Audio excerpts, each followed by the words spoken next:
मोठी बातमी वंचित बहुजन आघाडी नाशिक महानगरपालिकेत स्वबळावर निवडणूक लढविणार, आमच्याकडे सर्व 122 जागांवर उमेदवार, वंचित बहुजन आघाडीच्या पदाधिकाऱ्यांचा दावा।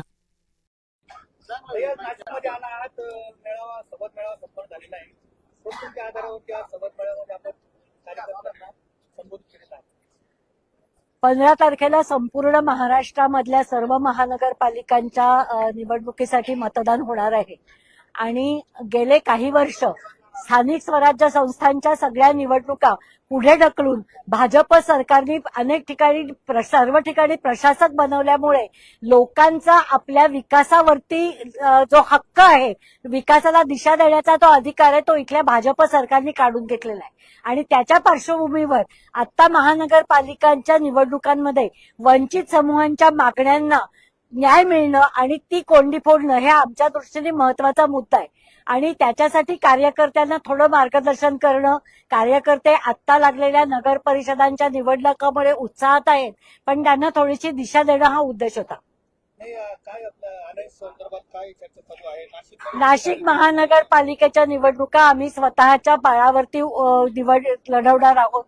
आता महाराष्ट्रभर ज्या नगर परिषदांच्या निवडणुका झाल्या त्याच्यामध्ये जवळजवळ 68 नगरसेवक आणि 2 नगराध्यक्ष स्वबळावरती निवडून आलेले आहेत आणि त्यामुळे आता कार्यकर्त्यांचा आत्मविश्वास हा निश्चितपणे वाढलेला आहे।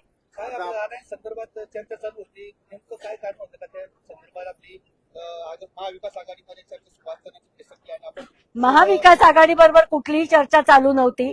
आम्ही गेले 2 महिन्यापासून असं सांगितलेलं होतं की दरवेळेला भाजपला पराभूत करा, भाजपला पराभूत करा असे हाकाटी पिटली जाते। आमचं म्हणणं असं होतं की भाजपला हरवणं ही केवळ वंचित समूहांची जबाबदारी नाहीये, तर ती इथल्या प्रस्थापित समाजाची जबाबदारी आहे।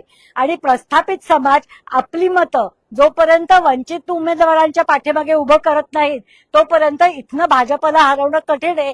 पण त्याच्या बाबतीत कुठलाही पक्ष काही फार गंभीरपणे घेतात असं आम्हाला वाटत नाही। आम्हाला आमच्या समूहांना न्याय देण्यासाठी आम्ही संघर्ष करतच राहू। काय साहेबांसोबत काय चर्चा झाली? संपूर्ण महाराष्ट्रामध्ये आपण सोबत लढणार आहात, फक्त नाशिकमध्ये आपण आदेश? मी आता नाशिकचं सांगतेय। किती आपण उमेदवार देणार? 122।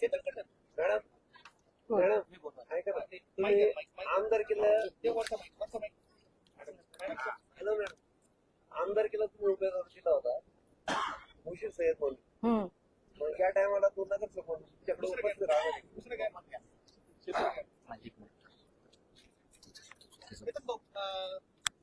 नाही, मला तुमचा प्रश्न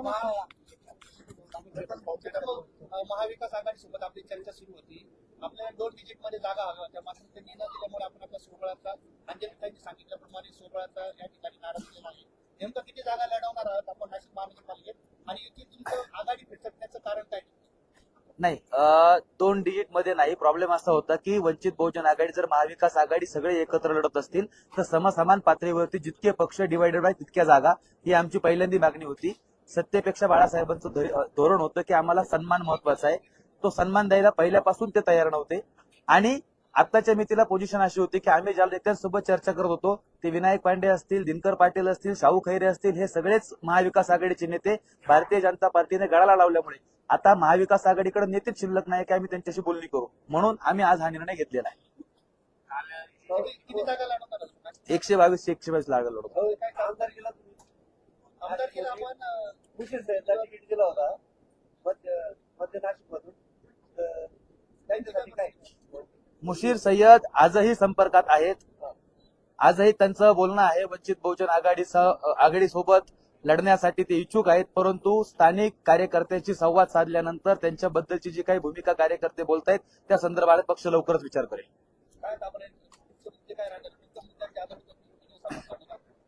खरं तर नाशिकच्या महानगरपालिकेमध्ये फक्त फोडाफाडीचं राजकारण चालू आहे। Bharatiya Janata party, ED, CBI सारख्या प्रत्येक नेत्याला कोणत्या ना कोणत्या प्रकारे गळाला लावत असताना हे नगरसेवक निवडून गेल्यानंतर 2.5-3 वर्ष हा कुंभमेळ्याचा कार्यकाळ राहणार आहे। कुंभमेळ्याच्या बाबतीत तिथल्या प्रस्थापित पक्षांकडे कोणत्याही प्रकारचं नियोजन नाही आहे।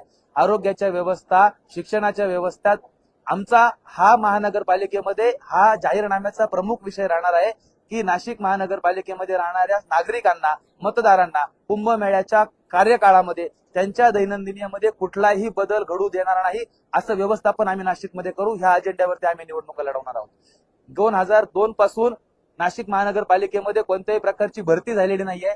ती सफाई कामगारांची असेल, घंटागाडी कामगारांची असेल, या सगळ्या भरत्या करण्याचा कामाचा जाहीरनामा आम्ही वंचित बहुजन आघाडीच्या वतीने ठेवणार आहोत. तर आपल्याकडे वेळ किती आहे? 122 उमेदवारांची आपल्याकडे यादी आहे. आमच्याकडे 294 उमेदवारांनी मुलाखती दिलेल्या आहे. काही प्रभागांमध्ये ओबीसीच्या जागेवरती 1-2 ठिकाणी अडचण आहे, बाकी सगळे उमेदवार आमच्याकडे तयार आहेत. ओबीसी मधून प्रभाग क्रमांक 27 येथे पूजा पाचोळे, चंद्रकांत पाचोळे त्यांची